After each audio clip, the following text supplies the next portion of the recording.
إن الحمد لله نحمده ونستعينه ونستغفره ونؤمن به ونتوكل عليه ونعوذ بالله من شرور أنفسنا ومن سيئات أعمالنا من يهده الله فلا مضل له ومن يضلله فلا هادي له وأشهد أن لا إله إلا الله وأشهد أن محمدًا عبده ورسوله الذي أرسله بالحق بشيرًا ونذيرًا أما بعد فإن خير الحديث كتاب الله وخير الهدي هدي محمد صلى الله عليه وسلم وشر الأمور محدثاتها وكل محدثة بدعة وكل بدعة ضلالة وكل ضلالة في النار. وقد قال الله تبارك وتعالى في القرآن المجيد: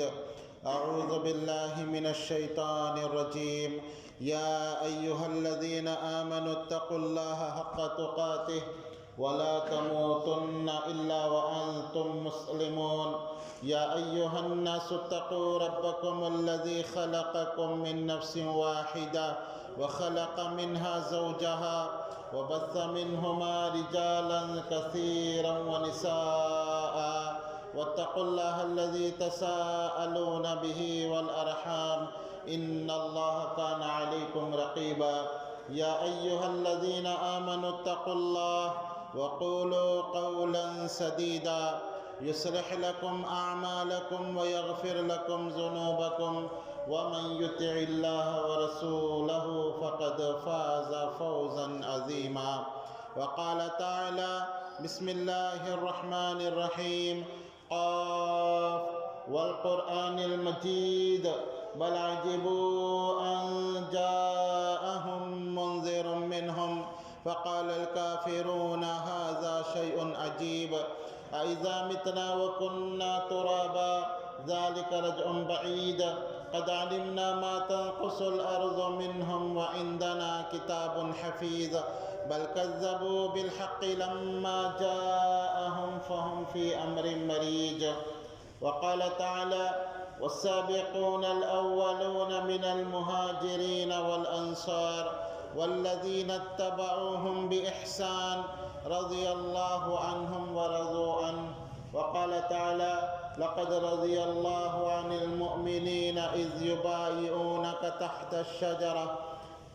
رب اشرح لي صدري ويسر لي أمري واحلل عقدة من لساني يفقه قولي.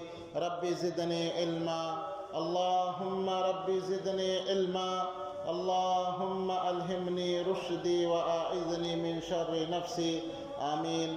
اللهم لا علم لنا إلا ما علمتنا إنك أنت العليم الحكيم. حاضرین جمعہ، ہر قسم کی حمد و ثنا، بڑائی و کبریائی، تعریف و تسبیح اللہ وحدہ لا شریک، خالق کائنات، مالک ارض و سما کے لیے لائق و زیبا ہے۔ بے بہا درود و سلام ہو پیارے نبی جناب محمد الرسول اللہ صلی اللہ علیہ وسلم پر، جو اس کائنات کے لیے رشد و ہدایت بن کر تشریف لائے۔ وہ ذات مقدسہ مبارکہ مطہرہ کہ رب العزت نے جنہیں رحمت کائنات بنا کر بھیجا اور جن کے ذریعے اہل کائنات کی ہدایت کا اور رہنمائی کا بندوبست فرمایا۔ اللہم صلی علی محمد وعلی آل محمد کما صلیت علی ابراہیم وعلی آل ابراہیم انکا حمید مجید۔ اللہم بارک علی محمد وعلی آل محمد کما بارکت علی ابراہیم وعلی آل ابراہیم انکا حمید مجید۔ محترم حاضرین، صحابہ کرام رضوان اللہ علیہم اجمعین اس امت کے سب سے بہترین انسان تھے، اور اللہ تعالیٰ نے تمام انسانوں میں سے نبی اکرم رسول معظم رحمت دو عالم صلی اللہ علیہ وسلم کی صحبت کے لیے صحابہ کرام کا انتخاب کر لیا تھا۔ جیسے مسند احمد کی ایک مشہور روایت ہے کہ اللہ تعالیٰ نے جب آدم علیہ السلام کو پیدا کیا تو ان کی پیٹھ پہ ہاتھ پھیرا قیامت تک کے آنے والے تمام انسان چونٹیوں کی شکل میں ظاہر ہو گئے۔ اللہ تعالیٰ نے سب کے دلوں کی طرف دیکھا تو سب سے بہتر دل پیارے نبی جناب محمد رسول اللہ صلی اللہ علیہ وسلم کا تھا، تو اللہ تعالیٰ نے آپ کو آخری رسول کے لیے منتخب کیا، پھر باقی انبیاء علیہ السلام کا انتخاب کیا۔ اس کے بعد پھر اللہ تعالیٰ نے اور لوگوں کے دلوں کی طرف دیکھا تو جس کے دل سب سے بہتر تھے ان کو اللہ نے پیارے نبی جناب محمد رسول اللہ صلی اللہ علیہ وسلم کی صحبت کے لیے منتخب کر لیا۔ اسی لیے تو آپ صلی اللہ علیہ وسلم نے فرمایا خیر القرون قرنی، سب سے بہتر زمانہ میرا زمانہ ہے، دنیا کے سب سے بہترین لوگ میرے زمانے کے لوگ ہیں، ثم الذین یلونہم، پھر اس کے بعد جو لوگ آئیں گے وہ، ثم الذین یلونہم، پھر اس کے بعد جو لوگ آئیں گے وہ۔ سب سے بہتر زمانہ نبی اکرم صلی اللہ علیہ وسلم اور صحابہ کا زمانہ، اور اس کے بعد تابعین کا زمانہ، پھر اس کے بعد تبع تابعین کا زمانہ، یہ بہتر لوگ تھے۔ اسی لیے تو اللہ تعالیٰ نے قرآن کے اندر ہم سب سے خطاب کرتے ہوئے کہا فَإِنْ آمَنُوا بِمِثْلِ مَا آمَنْتُمْ بِهِ فَقَدْ اهْتَدَوْا، کہ لوگوں اگر تم اس طرح ایمان لاؤ جیسے صحابہ ایمان لائے ہیں تو تم کامیاب ہو جاؤ گے، اور صحابہ کے طریقے کو چھوڑ دو گے تو پھر تم اختلاف کا شکار ہو جاؤ گے۔ تو صحابہ اکرام رضی اللہ عنہم اجمعین کی سیرت یقیناً ہم سب کے لیے مشعل راہ ہے۔ تو اللہ کے فضل و کرم سے اس مجلس میں اس جمعہ کے خطبے میں عشر مبشرہ سیریز شروع کی گئی، اور اللہ کی توفیق سے آج میں اس کی 11ویں کڑی لے کر آپ کے سامنے حاضر ہوا ہوں۔ پچھلے خطبہ جمعہ میں ہم نے سب سے بہتر شخصیت سیدنا ابو بکر صدیق رضی اللہ عنہ کی سیرت کے حوالے سے کچھ باتیں سنی تھی۔ اس کے بعد دوسرے خلیفہ حضرت عمر بن خطاب رضی اللہ عنہ کی سیرت کے حوالے سے بھی بہت ساری باتیں آپ لوگوں نے سنی ہیں۔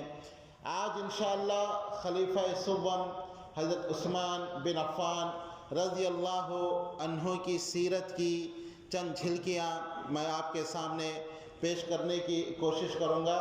یہاں یہ بات ذہن میں رکھیں کہ جو پہلے 4 خلفاء گزرے ہیں جن کو خلفاء راشدہ کہا جاتا ہے، یہ نبی اکرم صلی اللہ علیہ وسلم کے ساتھیوں کے ساتھ ساتھ آپ صلی اللہ علیہ وسلم کی رشتہ داری بھی ان کے ساتھ تھی۔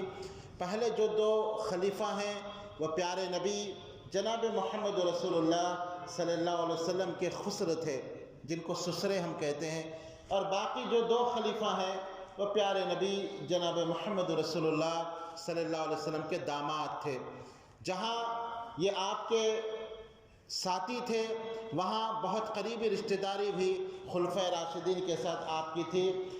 حضرت ابو بکر صدیق رضی اللہ عنہ نے اپنی بیٹی عائشہ رضی اللہ عنہ کا نکاح پیارے نبی جناب محمد رسول اللہ صلی اللہ علیہ وسلم سے کیا تھا، جو آپ صلی اللہ علیہ وسلم کی سب سے چہیتی بیوی تھی، اور آپ صلی اللہ علیہ وسلم نے کئی موقع پر اس کا برملا اظہار بھی کیا، کھل کے اظہار بھی کیا تھا۔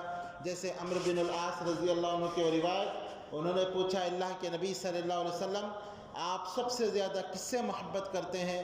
تو آپ صلی اللہ علیہ وسلم نے کہا کہ عائشہ سے۔ کہا مردوں میں کس سے؟ آپ صلی اللہ علیہ وسلم نے کہا کہ ابوہا، اس کے باپ سے۔ تو عائشہ رضی اللہ عنہ کے نکاح میں دینے سے ابو بکر صدیق رضی اللہ عنہ آپ کے سسرے ٹھہرے، اور پھر عمر رضی اللہ عنہ نے اپنی بیٹی حضرت حفصہ رضی اللہ عنہ، جن کا جو بیوہ ہو گئی تھی اور جنگ بدر میں جن کے شوہر شہید کیے گئے تھے، عدت پوری ہونے کے بعد نبی اکرم صلی اللہ علیہ وسلم نے حفصہ رضی اللہ عنہ سے شادی کی۔ اس طرح عمر رضی اللہ عنہ بھی آپ صلی اللہ علیہ وسلم کے سسرے اور خسرے ٹھہرے۔ اور عثمان رضی اللہ عنہ کو یہ فضیلت ہے کہ اللہ کے نبی صلی اللہ علیہ وسلم نے اپنی 2 بیٹیاں عثمان رضی اللہ عنہ کو دی۔ یہ پوری انسانیت میں یہ پہلی مثال ہے۔ انسانوں میں کوئی انسان ایسا نہیں گزرا کہ کسی بھی نبی نے اپنی 2 بیٹیاں اس کو نکاح میں دی ہو۔ یہ پوری انسانیت میں عثمان رضی اللہ عنہ کو یہ مقام حاصل ہے کہ آپ صلی اللہ علیہ وسلم نے اپنی 2 بیٹیاں ایک کے بعد دوسری عثمان رضی اللہ عنہ کے نکاح میں دی، اور اسی لیے ان کا لقب ذو النورین، 2 نور والے، ان کا لقب مشہور ہوا۔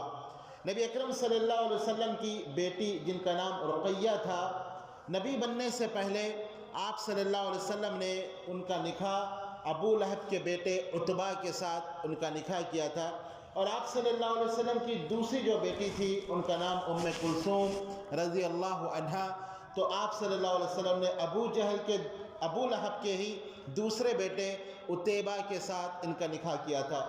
گویا پیارے نبی جناب محمد رسول اللہ صلی اللہ علیہ وسلم کی 2 بیٹیاں ابو لہب کی بہو تھی، اور جب آپ صلی اللہ علیہ وسلم نے جیسے ہی نبوت کا اعلان کیا اور آپ کو جب نبی بنایا گیا اور آپ کو پر یہ آیت نازل ہوئی وَأَنذِرْ عَشِيرَتَكَ الْأَقْرَبِينَ، 3 سال تو آپ صلی اللہ علیہ وسلم خاموشی سے دعوت و تبلیغ کا کام کرتے رہے۔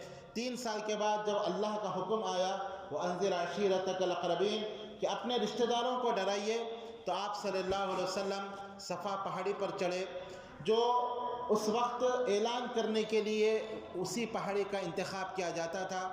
کوئی بھی آدمی کو کسی اہم بات کی طرف اشارہ کرنا ہوتا، وہ اس پہاڑی پر چڑھتا، اپنے کپڑوں کو نکالتا، کپڑے ہلاتے ہوئے یا صباح پکارتا، پورے مکے والے جمع ہو جاتے، یہ کوئی اہم بات ہے، کوئی اہم بات کی طرف، کوئی اہم بات سے متعلق ہم کو کیا جا رہا ہے۔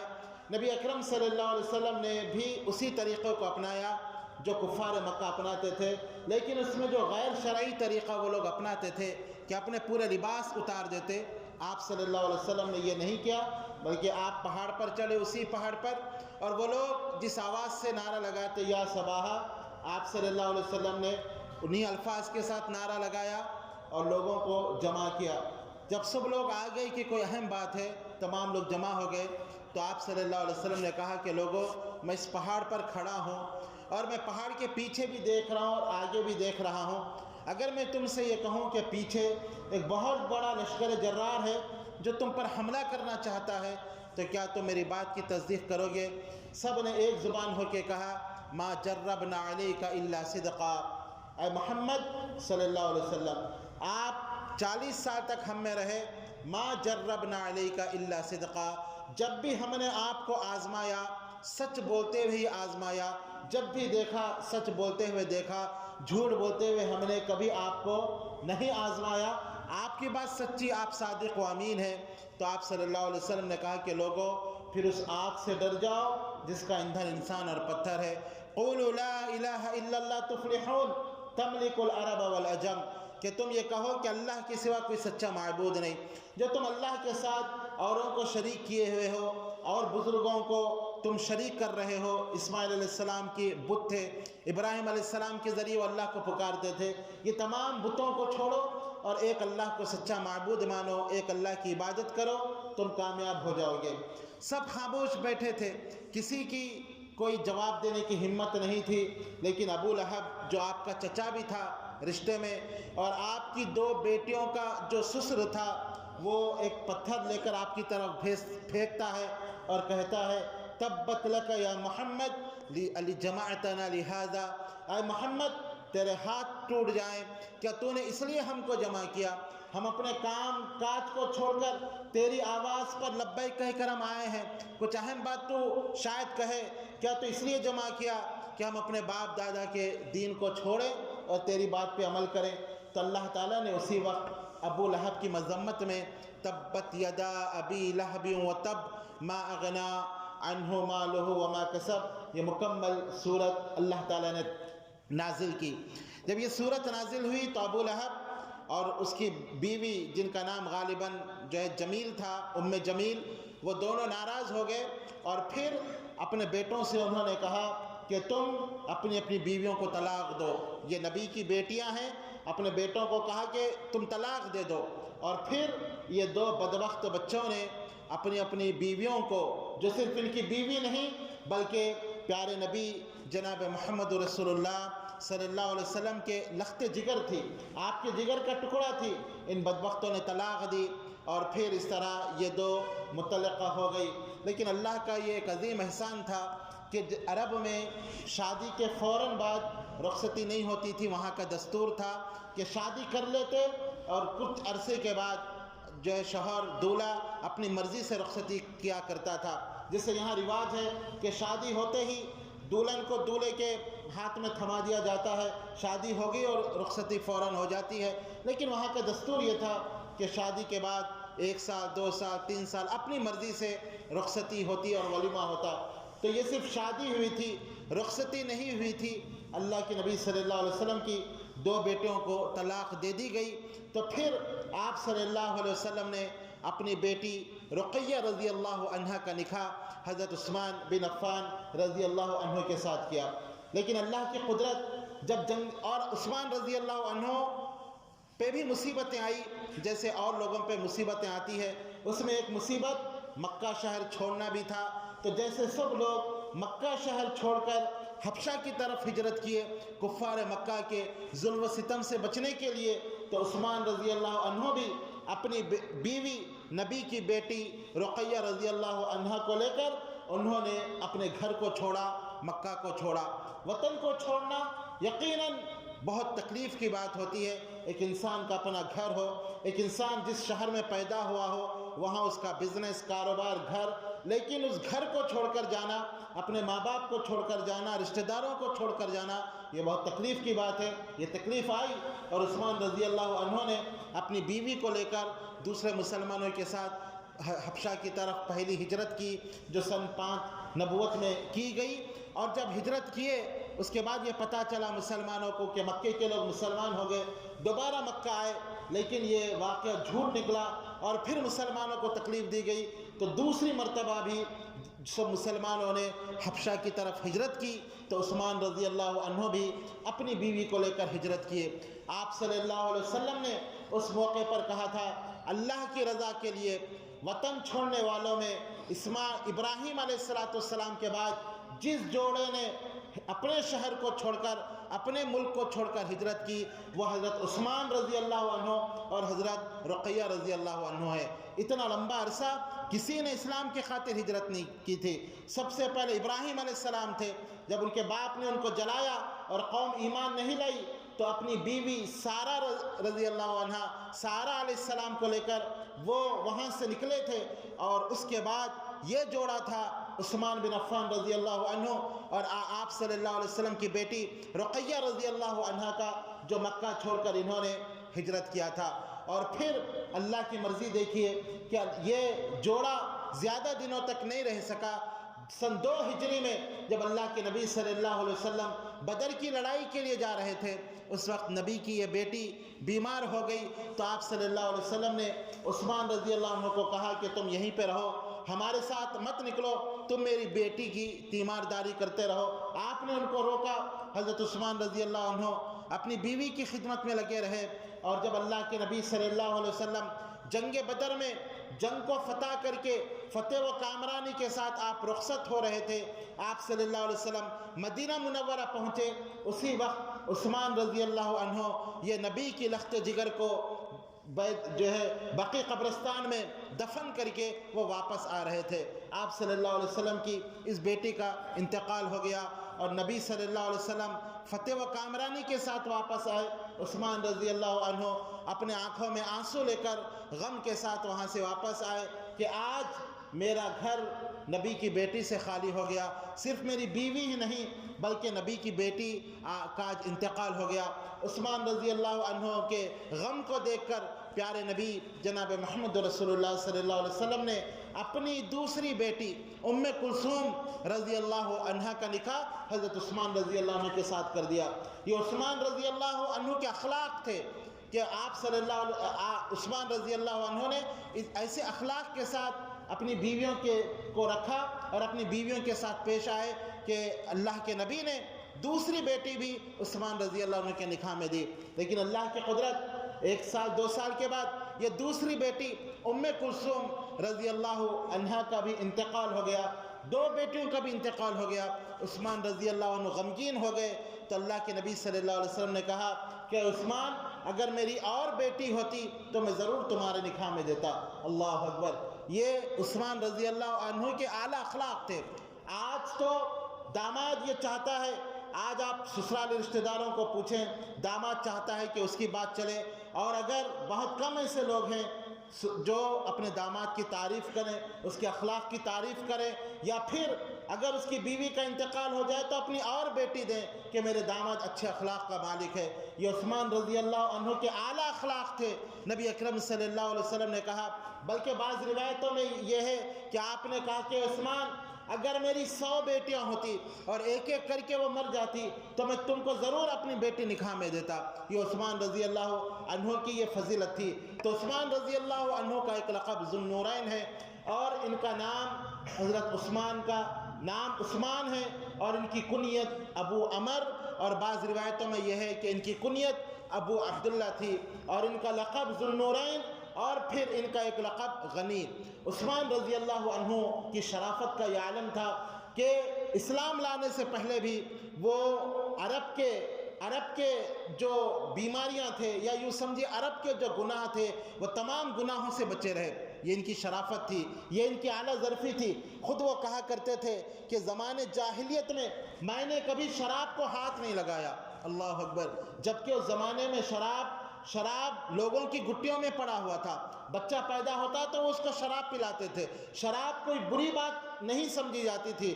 لیکن عثمان رضی اللہ عنہ کی یہ عادت، یہ بہترین عادت کا ایک نمونہ تھا کہ وہ کہتے ہیں، وہ خود قسم کھا کے کہا کرتے تھے، میں نے زمانے جاہلیت میں بھی کبھی شراب کو ہاتھ نہیں لگایا۔ اسلام لانے کے بعد تو ان کے اخلاق اور بہت زیادہ اونچے ہو گئے۔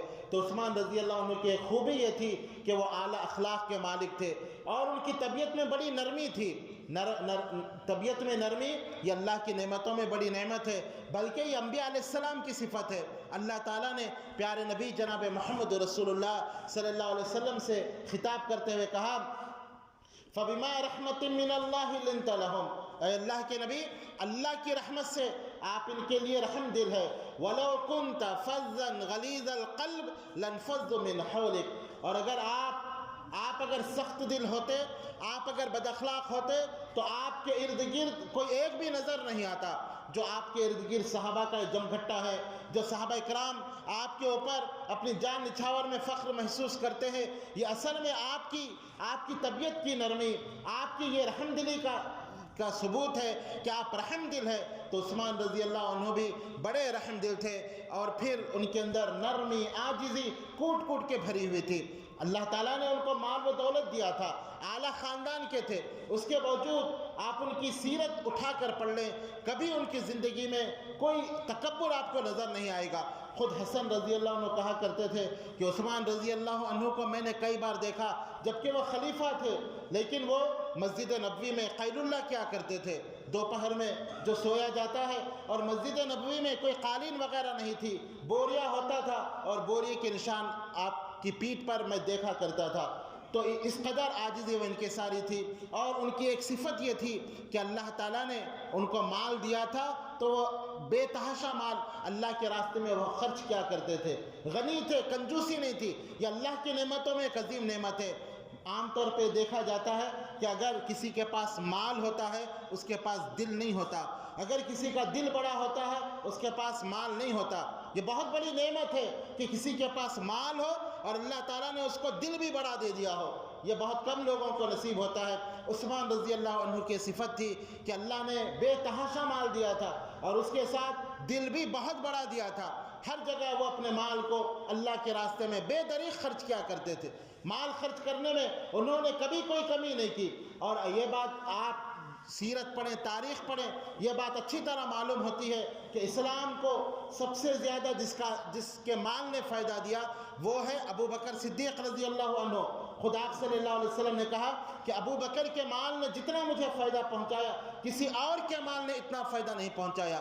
ابو بکر صدیق رضی اللہ عنہ کے بعد اگر اسلام کو کسی کے مال نے سب سے زیادہ فائدہ پہنچایا وہ ہے حضرت عثمان بن عفان رضی اللہ عنہ۔ ہر وقت انہوں نے اپنے مال کو نبی اکرم صلی اللہ علیہ وسلم کے قدموں میں ڈال دیا، جب بھی کوئی موقع ہوتا اپنے مال کو اللہ کے راستے میں بے دریغ خرچ کرتے۔ آپ کو معلوم ہونا چاہیے جب مسلمان مکے سے ہجرت کر کے مدینہ پہنچے، مدینہ میں سب سے بڑا جو مسئلہ تھا وہ پانی کا مسئلہ تھا۔ پانی کا ایک کنواں تھا جس کو بیر روما کہا جاتا تھا، جو میٹھے پانی کا تھا، اور اس پر ایک یہودی کا قبضہ تھا، وہ مسلمانوں کو پانی پینے نہیں دیتا، اور پھر جب مسلمان پانی لینے جاتے تو بہت زیادہ قیمت میں وہ بیچا کرتا۔ مسلمان پریشان تھے، پہلے ہی ہجرت کے مارے ہوئے، پہلے ہی پریشانی کے ساتھ آئے ہوئے، اور پانی یہ تو زندگی ہے، پانی کے بغیر انسان کا وجود ناممکن ہے، تو بہت زیادہ مسلمانوں کو تکلیف ہوتی۔ آپ صلی اللہ علیہ وسلم نے ایک بار اعلان کیا، کون ہے جو مسلمانوں کے لیے اس کنویں کو خرید کر وقف کر دے، میں وعدہ کرتا ہوں کہ جنت میں اس کو آب کوثر سے میں سیراب کروں گا۔ آپ اعلان کر رہے ہیں، عثمان رضی اللہ عنہ اٹھ کے کہتے ہیں، اے اللہ کے نبی کسی اور سے مت لیجئے، میں خود وہ خرید کر مسلمانوں کے لیے وقف کروں گا۔ 35,000 درہم میں انہوں نے اس کنویں کو خریدا اور مسلمانوں کے لیے وقف کر دیا، اور وقف ہی نہیں بلکہ اس کو سب کے لیے عام کر دیا، بالکل فری۔ مسلمان، یہودی جتنے لوگ تھے سب کو انہوں نے عام کر دیا۔ اور پھر اسی طرح جنگ تبوک کے موقع پر، جبکہ یہ بڑی خطرناک جنگ تھی اور دشمن کا مقابلہ بہت دور جا کے کرنا تھا، دشمن اسلحہ سے لیس تھا اور گرما کا موسم تھا، اللہ کے نبی صلی اللہ علیہ وسلم اعلان کر رہے ہیں، حضرت عثمان رضی اللہ عنہ ہر بار اٹھتے ہیں اور کہتے ہیں، اے اللہ کے نبی صلی اللہ علیہ وسلم میری طرف سے 100 اونٹ ماں ساز و سامان کے ساتھ اللہ کی راہ میں۔ پھر آپ صلی اللہ علیہ وسلم اعلان کرتے ہیں، پھر کہتے ہیں کہ اور 100 اونٹ، اس طرح کرتے کرتے 700 یا 800 اونٹ انہوں نے اللہ کے راستے میں دے دیا، اور تقریباً 40,000 درہم جو موجودہ دور میں یوں سمجھیے کہ تقریباً 20 کلو سونا، اتنی رقم اس زمانے میں انہوں نے اللہ کے راستے میں دیا۔ عثمان رضی اللہ عنہ سونے کے سکے لا کر 40,000 درہم آپ کے پاس رکھ دیا۔ آپ صلی اللہ علیہ وسلم ان سکوں کو الٹ پلٹ کرتے جاتے اور کہتے، اے عثمان بس کرو، تم نے بہت کچھ دے دیا، اور کہتے کہ عثمان اگر آج کے بعد تم کچھ نہ بھی کرو اللہ تم سے سوال نہیں کرے گا، یعنی تم اتنے نیکیاں کر چکے ہو کہ آج کے بعد پھر تم سے سوال نہیں ہوگا۔ تو میرے دوستو، ان کی سخاوت کے اور واقعات ہم پڑھتے جائیں گے۔ ان کی خلافت کے دور میں یہ کیسے سخاوت کیا کرتے تھے۔ عثمان رضی اللہ عنہ کے اندر سخاوت بہت زیادہ تھی، شرم و حیا بھی ان کے اندر کوٹ کے بھری ہوئی تھی۔ وہ مشہور واقعہ ہم نے کئی بار سنا، حضرت عائشہ رضی اللہ عنہ کی روایت کہ ایک مرتبہ نبی اکرم صلی اللہ علیہ وسلم اپنے حجرے میں بیٹھے ہوئے تھے، اور آپ صلی اللہ علیہ وسلم ٹیک لگا کے بیٹھے ہوئے تھے، اور آپ کا کپڑا آپ کی پنڈلی سے ہٹا ہوا تھا۔ ابو بکر صدیق رضی اللہ عنہ اجازت لے کر اندر تشریف لائے، آپ نے اجازت دی، اسی طرح بیٹھے رہے۔ ابو بکر صدیق آئے اور جو ضروری بات کرنا تھا کیے اور چلے گئے۔ پھر اس کے بعد عمر رضی اللہ عنہ نے سلام کیا، اجازت لی، آپ اسی طرح بیٹھے رہے۔ عمر رضی اللہ عنہ بھی آئے، ضروری بات کی اور چلے گئے۔ اور پھر عثمان رضی اللہ عنہ نے آپ کو آواز دی، سلام کیا، تو آپ صلی اللہ علیہ وسلم نے ان کو اجازت دی، سیدھے ہو کر بیٹھ گئے اور اپنے کپڑے کو سیدھا کر لیا۔ عثمان رضی اللہ عنہ آئے، بات کی اور چلے گئے۔ عائشہ رضی اللہ عنہ منظر دیکھ رہی تھی۔ عائشہ رضی اللہ عنہ نے پوچھا، اللہ کے نبی میرے ابو بکر صدیق آئے، آپ اسی طرح بیٹھے رہے، اور اس کے بعد عمر بن خطاب آئے، آپ اسی طرح ٹیک لگا کے بیٹھے رہے، اور جب عثمان آئے آپ سیدھے بیٹھ گئے، اپنے کپڑے کو آپ نے سیدھے کر لیا، اس کی وجہ کیا ہے؟ تو آپ صلی اللہ علیہ وسلم نے کہا کہ اے عائشہ، میں ان سے حیا کیوں نہ کروں جس سے فرشتے حیا کرتے ہیں۔ عثمان وہ ہیں جن سے فرشتے حیا کرتے ہیں۔ یا دوسری روایت میں آپ نے کہا، عثمان بہت حیا والے آدمی ہیں، اگر میں اس طرح بیٹھے رہتا، ہو سکتا ہے وہ کچھ بات لے کر آئے ہو، مجھے اس حالت میں دیکھتے وہ اپنی بات پیش نہ کر سکتے اور وہ فوراً اس طرح واپس چلے جاتے، تو اس لیے میں صحیح ہو کر بیٹھ گیا تاکہ وہ اپنی بات کو پوری میرے سامنے رکھ سکے۔ تو عثمان رضی اللہ عنہ کی حیا کا آپ صلی اللہ علیہ وسلم پاس وہ لحاظ رکھتے تھے، اور حیا یہ سب سے عظیم صفت ہے۔ حیا یہ انبیاء علیہ السلام کی صفت ہے۔ خود انس رضی اللہ عنہ پیارے نبی جناب محمد رسول اللہ صلی اللہ علیہ وسلم کے بارے میں فرماتے ہیں کہ اللہ کے نبی کنواری لڑکیوں سے زیادہ باحیا تھے۔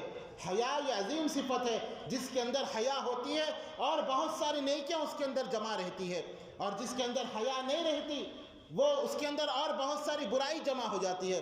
حیا شرم آنے سے آدمی بہت سارے برائیوں سے بچ جاتا ہے۔ اسی لیے تو آپ صلی اللہ علیہ وسلم نے حدیث میں فرمایا، الحیاء من شعبۃ الایمان، کہ حیا یہ ایمان کی شاخوں میں سے ایک شاخ ہے۔ اور ایک روایت میں ہے، اگر تجھ کو حیا نہ ہو تو جو چاہے وہ کر، حیا رہنے سے آدمی بہت ساری برائیوں سے، بہت سارے برے کاموں سے بچ جاتا ہے۔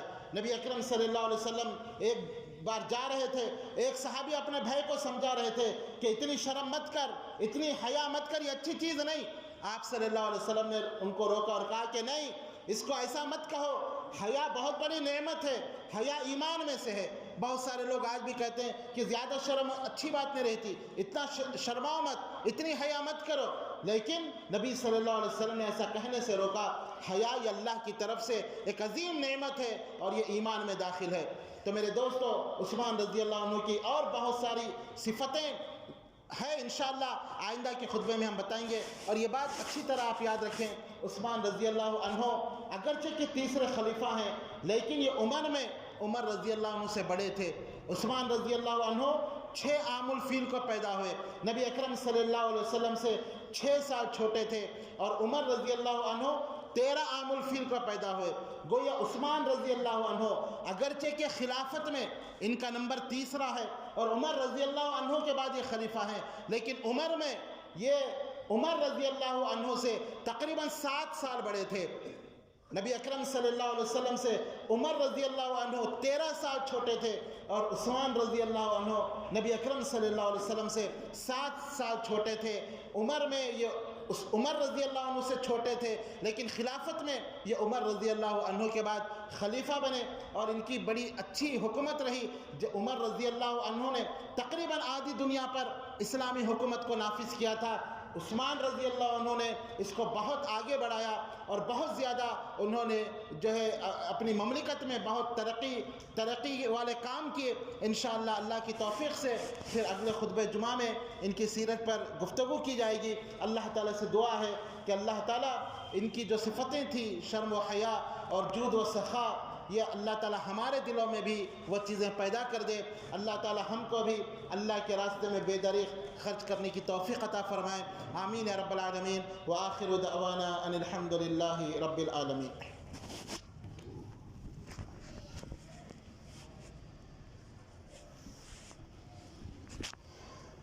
ان الحمد للہ نحمده ونستعینه ونستغفر ونؤمن به